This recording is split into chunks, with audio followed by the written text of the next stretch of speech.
The farm dates from the 1800s. From 1870, my great-grandparents and my grandparents, who ran the farm from father to son, and all the Mésaise family farmed here for many decades.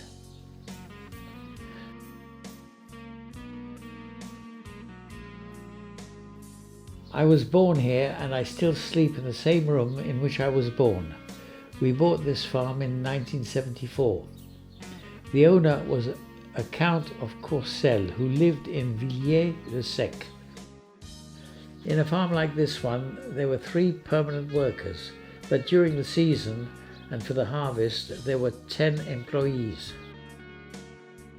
As now, the farm produced barley, wheat and oats to feed the horses.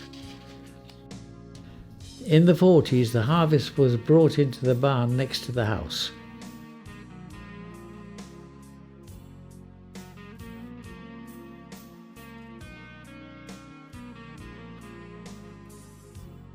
The first farm to finish the harvest let everyone else know.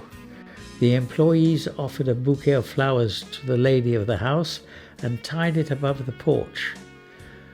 The owners then offered a meal to their employees and had a feast.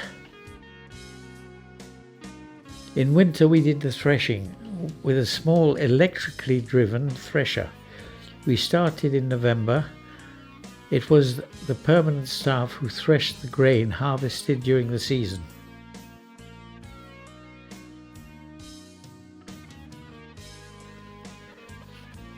Things changed after that.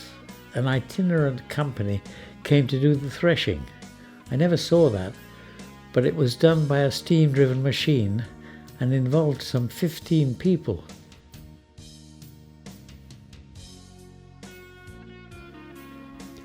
In the 1940s, the main form of traction was animal.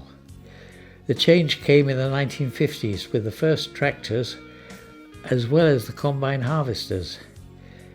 My parents worked with the Picard family and they bought the first combine harvester of the region together.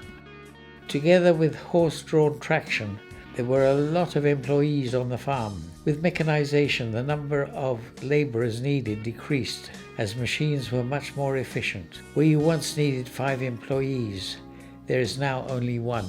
Now there is far more contact with farm managers. There are no more employees except sometimes temporary laborers at harvest time.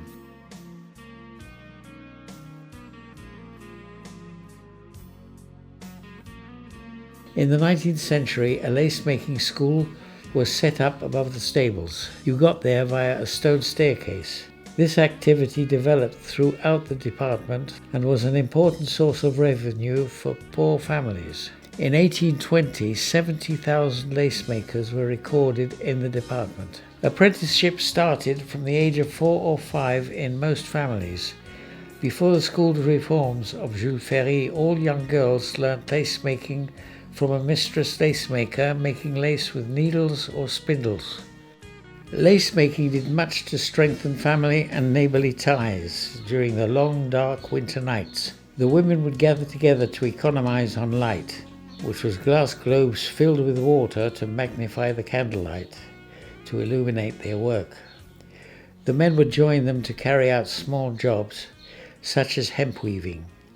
Occasionally somebody would read to them.